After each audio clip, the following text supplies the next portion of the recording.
ഏറ്റവും വലിയ ആശങ്കയായി ഇപ്പോൾ തുടർന്ന് വിഴിഞ്ഞത്ത് നിന്ന് അന്വേഷിച്ചുകൊണ്ടിരിക്കുന്ന മത്സ്യത്തൊഴിലാളികളുടെ കാര്യത്തിലാണ്. അതൊരു വലിയ ആശങ്കയും വേദനയുമായി തുടരുന്നു എന്നതാണ്.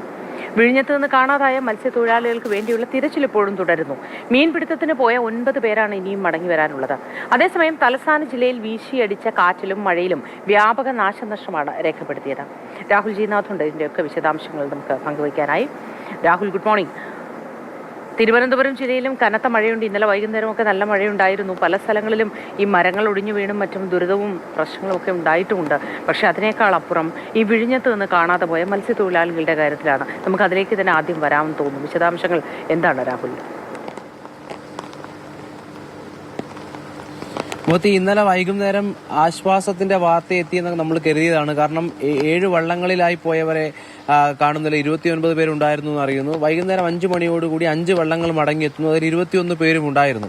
അപ്പോൾ അവർ കൃത്യമായി പറഞ്ഞത് ബാക്കി 6 പേർ, ആ 6 പേർ 2 വള്ളങ്ങളിലായി മറ്റൊരു തീരത്ത് നിലയുറപ്പിച്ചിട്ടുണ്ട്. അവർ അവിടെ സുരക്ഷിതമായി ഇടം കണ്ടെത്തിയിട്ടുണ്ടെന്ന് പറയുമ്പോൾ ആശ്വാസകരമായ ഒരു വാർത്തയായാണ് അത് ആ ഘട്ടത്തിൽ പങ്കുവച്ചത്. എങ്കിലും ഈ പറയുന്ന 9 പേരെ കൃത്യമായി കണ്ടെത്താനാകുന്നില്ല, അവർക്ക് മടങ്ങിയെത്താനാകുന്നില്ല എന്നുള്ളത് തന്നെയാണ് ഏറ്റവും പ്രധാനപ്പെട്ട കാര്യം. ഇന്നലെ തിരച്ചിലിന് പോയപ്പോൾ കോസ്റ്റ് ഗാർഡ് ആകട്ടെ മത്സ്യത്തൊഴിലാളികളാകട്ടെ പറഞ്ഞത് ശക്തമായ തിരയാണ് കടലിലുള്ളത്, അതുകൊണ്ട് തിരച്ചിൽ ദുസ്സഹമാണെന്ന തരത്തിൽ പറയുകയുണ്ടായി. അങ്ങനെ വൈകുന്നേരം അത്തരത്തിലാണ് ഈ തിരച്ചിൽ നിർത്തിയത്. എന്തായാലും ഇനി എത്ര പേരെയാണ് അല്ലെങ്കിൽ ഈ 9 പേരെന്ന് പറയുമ്പോൾ അവർ എവിടെയാണ് എന്നുള്ളത് തന്നെയാണ് വലിയ ആശങ്കയായി തുടരുന്നത്. കാരണം വ്യാഴാഴ്ച രാവിലെ പോയവരാണ്. അപ്പോൾ അവർ മടങ്ങി എത്താത്തപ്പോഴാണ് കൃത്യമായി പരാതി നൽകിയതെങ്കിലും ആശ്വാസകരമായി 5 വള്ളങ്ങളിൽ 21 പേർ തിരിച്ചെത്തി എന്നുള്ളത് തന്നെയാണ്. പക്ഷേ ഈ 9 പേർ എവിടെയാണെന്നുള്ള ഒരു ചോദ്യചിഹ്നമായി നിൽക്കുകയാണ്. എന്തായാലും ഇന്ന് കോസ്റ്റ് ഗാർഡ് ഉൾപ്പെടെയുള്ള തിരച്ചിൽ നടത്തും. മത്സ്യത്തൊഴിലാളികളും തിരച്ചിലുണ്ടാകും എന്നാണ് അറിയുന്നത്. എന്തായാലും തീരപ്രദേശങ്ങൾ ഉൾപ്പെടെ വലിയ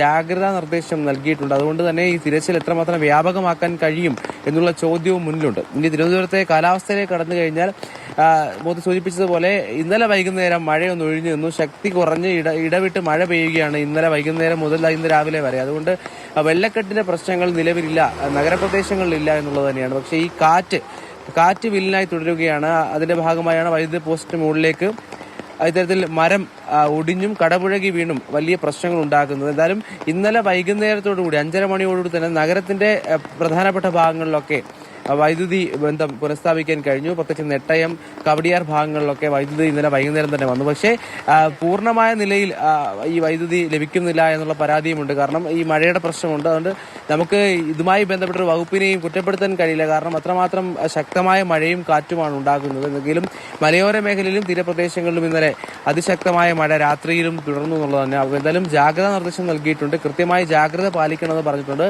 മഴ ഇനിയും തുടരുമെന്നുള്ള മുന്നറിയിപ്പാണുള്ളത്. ഇടവിട്ട് ശക്തി കുറഞ്ഞ രീതിയിലാണ് തിരുവനന്തപുരം നഗരത്തിൽ മഴ പെയ്യുന്നത്. മോത്തി, ശരി രാഹുൽ.